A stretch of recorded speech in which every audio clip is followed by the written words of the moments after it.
In the late 1800s, Reginald Fessenden was one of many scientists intrigued with the concept of spark gap transmission. He thought it could be the basis for the next great leap in communication.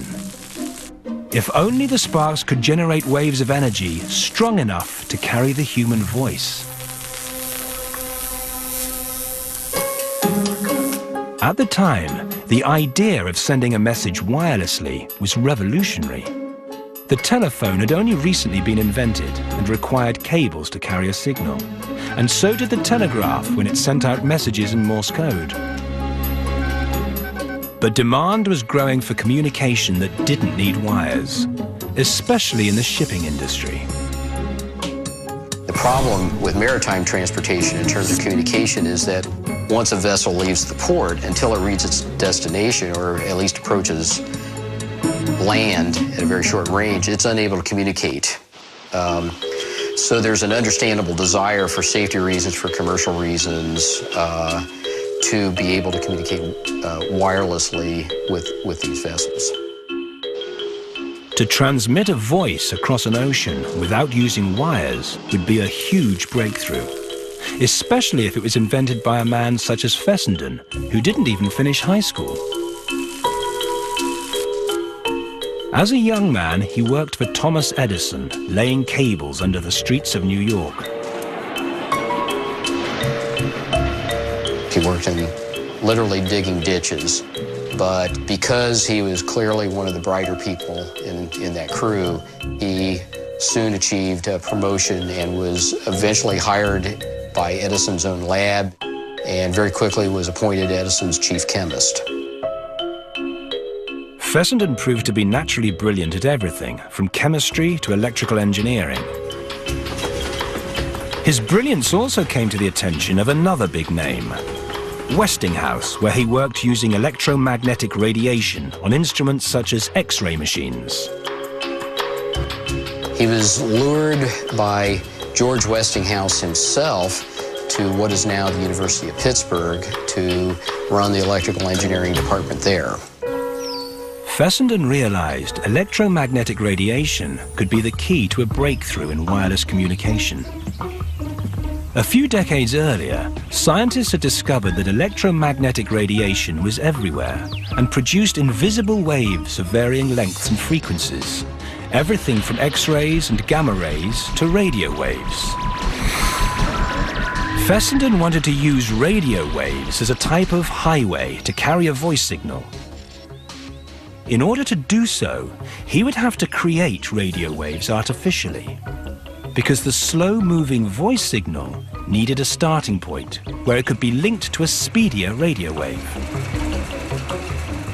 That was why Fessenden wished to use spark gap technology to create artificial radio waves. It's two balls, and a charge is built up between the two balls. So literally, a spark will go from one electrode to another. That causes an electromagnetic wave to be emitted. It's invisible, but it can be very powerful. But there was a problem. Radio waves produced by the spark method faded quickly, so were not able to carry understandable voice signals. It also made a dreadful noise.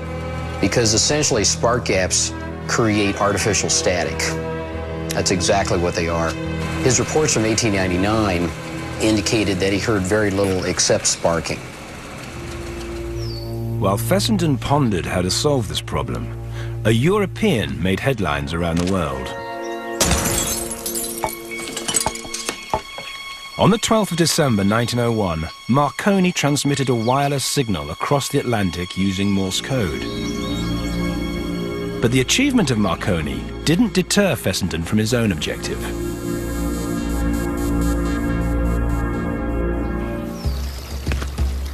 Fessenden had held a suspicion that spark gap technology was not the solution to transmitting radio waves. He then considered a new idea, the theory of continuous unbroken waves.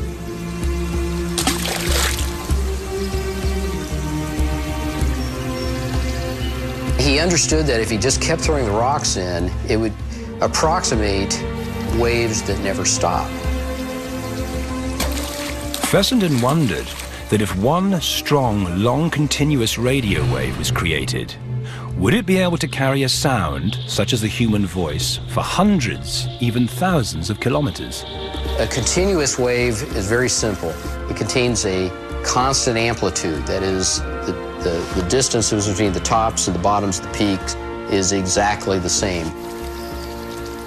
Fessenden thought it might be possible to create a continuous radio wave using an alternator, which turns mechanical energy into electrical energy. But to do so, he would need a machine hundreds of times more powerful than any alternator available at the time. And this was a formidable problem for engineers.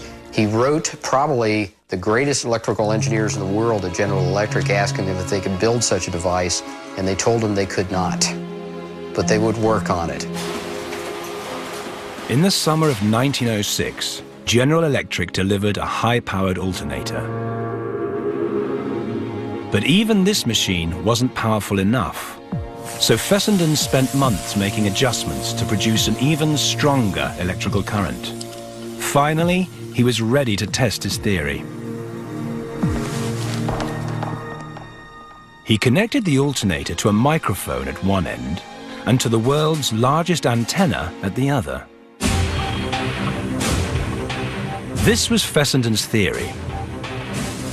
A person would speak into the microphone, creating sound waves. The sound waves would then travel on the much stronger, faster-moving radio waves created by the alternator. The alternator would then send this composite or modulated wave to the antenna, which transmitted it to a receiver in some faraway place. It's much like a hitchhiker getting onto a bus at the transmitter and then getting off the bus at the receiver.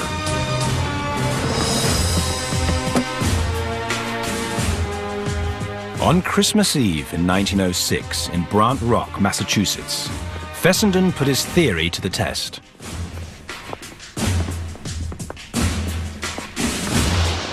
Hundreds of kilometers away in the Atlantic Ocean, ships received a message in standard Morse code.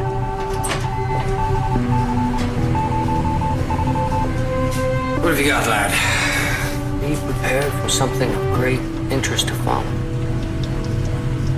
It was a prior warning from Fessenden, who wanted to ensure every sailor was paying attention to what happened next.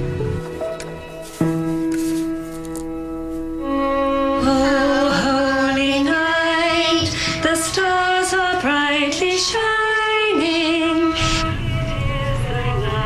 It was an astonishing sound. For the first time ever, a voice was transmitted over a great distance without cables or wires. Fessenden had successfully transported sound on a continuous radio wave, a theory called amplitude modulation, or AM radio. Far earlier than any other wireless inventor, Fessenden understood how AM radio was going to work. It wasn't until the 1920s, however, that the broadcasting boom began to take off, but it spread like wildfire, faster than probably any other technology has ever spread, including the internet. Fessenden didn't become rich or famous from his invention, but there was one victory. His Italian competitor, Marconi, had to admit that Fessenden was right and subsequently bought a license to use his patent.